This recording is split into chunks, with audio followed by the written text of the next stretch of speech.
Coming up in the news, a local attorney making the plea for a Supreme Court justice on Grand Bahama. Also, will the Member of Parliament for Central Grand Bahama receive a nomination in the upcoming election? Hear what he has to say. And a second unusual occurrence on Grand Bahama overnight. The Bahamas Tonight, the Northern Edition, starts now. This is the Bahamas Tonight, Northern Edition.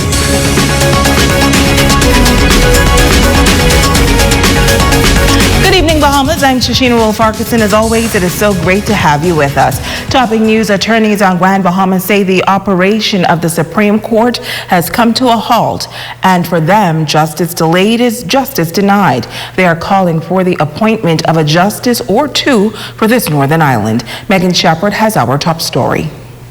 Attorney at law Brian Hanna appealing to the powers that be to make a special effort to appoint a Supreme Court justice to the island of Grand Bahama. Justice Estelle Gray Evans recently retired, and Hanna says that he is anxious to have that post filled in order to provide citizens proper access to the justice system. Attorney Constance McDonald adds that proper planning should have been done. I would like some attention to be paid to that immediately. I don't think it should have been reached this point whereby we are out of a sitting judge, disregarding the fact of the time limit. One point I'd like to say is that we all knew that this vacancy was about to come up. I think provision should have been made immediately from then to have that position filled. I would have hoped that by now, because it was not as if it was a surprise. Everybody knew exactly when she was leaving. So I would have thought that we would have already had another judge in place because, Freeport, we are accustomed to having two judges, and the two judges are kept quite busy. And it is necessary, especially, she was the criminal judge, even though she also did some civil matters. And we can't afford for us to have a backlog. I mean, we already had a lot of setbacks with the pandemic and everything else happening. While Zoom has been accommodating some matters, Hanna says he does not want this to be relied on for too long. As much as we embrace technology, mind you, there's certain aspect of the judicial process that needs to be done in person. You need that personal affair. It's less expensive for the litigants because, take for instance, your client may be in Abaco or Andros, and they can be by Zoom. They don't necessarily have to travel to Grand Bahama for their cases to be heard. Hanna adds that there is already a considerable backlog in cases, and the further delaying of appointing a Supreme Court justice will only put more of a strain on the system. Now we are actually adjourning matters, setting matters down to be heard at the criminal bar. 2023, 2024, we up to there to hearing cases. That's going to create a problem in regards to finding witnesses when the time comes. I can guarantee you that is going to be a challenge. Hanna is also appealing for two justices to be appointed if possible, noting the newly renovated courthouse has the facilities to accommodate two sitting justices. He says the system here is also crucial for the entire Northern Bahamas. Most of all, the citizens here in the Northern Bahamas, from Abaco, I have clients in Abaco calling. Bimini, same thing. They are depending on Freeport. They are depending on the judicial system here in Freeport to satisfy their needs. That they have access to it. They want to have access to it. I don't see no reason why we cannot provide it. I just don't want to see our system deteriorate. Megan Shepard, ZNS Network News. Thanks, Megan. Well, we contacted the Office of the Registrar of the Supreme Court in search of a response. However, our calls were not returned up to news time. In other news, roadblocks in Grand Bahama has become a vexing issue for many residents who believe that the actions taken by police have become excessive in recent time. A meeting was held today and led by the Assistant Commissioner of Police with local community activists and the Grand Bahama Christian Council.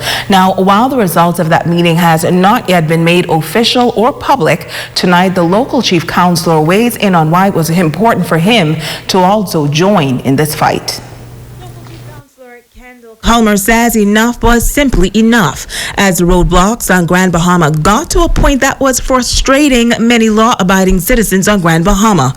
Culmer recently penned a letter to the Assistant Commissioner of Police asking him to humbly reconsider the frequency of roadblocks and the locations that appears to sometimes be repetitive. Also makes persons late for work and make you feel as if you're a criminal sometimes. And you also, not to put every police officer in the same category, but there are some who are a little overly aggressive, and sometimes there are some who you feel that don't even know the law or the exigencies that are put in place right now, because they're asking you to put on a mask in the car when you're driving by yourself. So it was becoming frustrating.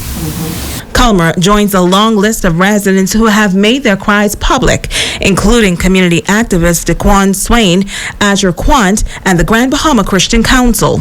When you see law-abiding citizens and you hear them being asked to be placed in the roadblock groups, then you know you have a problem. You know it's excessive. You have persons in corporate positions asking to be placed in these groups just to avoid a roadblock. Then you know you have a problem. He says Grand Bahamians have been through enough, a pandemic and a hurricane, and the roadblocks seem to add to the pressures that are already building. I think that the roadblocks initially started after the hurricane to prevent theft from other persons' homes, but I think that now has died down, and I think Grand Bahamians on the whole have been very patient, and we've been going through a lot, and I think it's just time that we just get some relaxation. Just this morning, the Assistant Commissioner of Police hosted a meeting with a number of residents to advise them of the roadblocks and plans going forward. However, Culmer remained tight-lipped on the discussions and how these restrictions may lessen in the coming days. The Assistant Commissioner of Police called for a meeting today. He invited myself and some other community-minded persons. The president of the Christian Council was there, Darren Cooper was there, my deputy was there, KCX, and he just wanted to bring to the public's attention that because of the numerous outcries that they're going to relax and ease up on the roadblocks, but I would leave that for the Assistant Commissioner or his PR team to expand on. Well, a big issue right now for political parties in the upcoming election is the issue of nomination. Who will be selected as the standard bearer for the respective parties? Tonight, the Member of Parliament for Central Grand Bahama opening up on recent social media reports claiming that he will not receive the 2022 nomination for the upcoming general election. Here's the report. My name is Anahat. Like I said, there's a lot of work to do, and I believe that I'm the best person to do the work. Member of Parliament Iram Lewis says when the names for the candidates for the 2022 general election are called, he will be there. This coming after there has been much speculation over social media that he will be asked as a candidate, and following the confirmation from East Grand Bahama MP Peter Turnquest that he will not be asked to run again. However, Lewis remains confident in his position as the FNM's standard bearer. That's nothing more than speculation. It's nothing more than political mischief. There's no ground to where that information came from. Lewis, who is known for taking on several community projects, particularly backyard farming, and known for his accessibility on issues plaguing the Grand Bahama community, through his Facebook page says that his constituents were also concerned when they heard the rumors. My constituents also heard speculations, and they were in an uproar. Because, of course, their first reaction was, oh my God, is it true? But after having met with my executives and let them know that there's absolutely no truth to that story, they're more settled now. There is an overwhelming level of support for a person wishing me to offer myself again. The local Member of Parliament adds that he is offering himself to continue his work and to bring about help and hope to the people. There's no time to grandstand. There's no time to grandstand or mudsling. The only thing that we can make time for now is results. As an MP, I will work until there's no work left to do, meaning I will continue to work. But for now, I ask that my constituents and the Bahamas grade me on my actions and my efforts, like The old saying goes, "One can say anything." My job is to deliver on what I promised and to continue working together with my constituents to meet their needs and the needs of those we love through the grace of God. In other news, the Minister of State for Finance and Grand Bahama Senator, the Honorable J. Kwesi Thompson, Permanent Secretary, and government officials participating today in the launch of an international partnership to develop and implement a national cybersecurity emergency response team. In a press statement, the Finance Minister notes that now, more than ever, the Bahamas is faced with unprecedented challenges that have opened the door for greater exploration and new opportunities in the world of information and communication technology.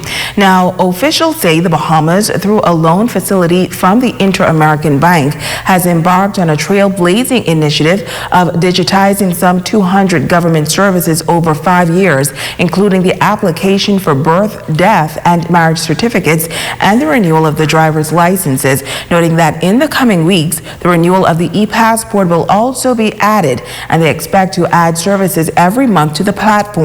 Further, it is anticipated that quasi-government and private business partners will also use this platform.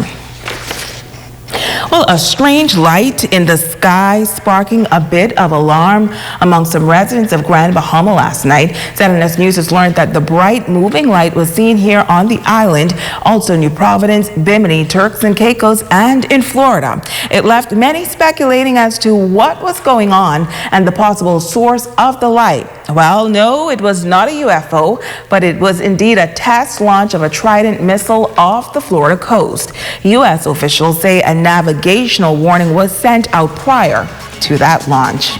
Good news there. Stay with us. We'll be back right after this.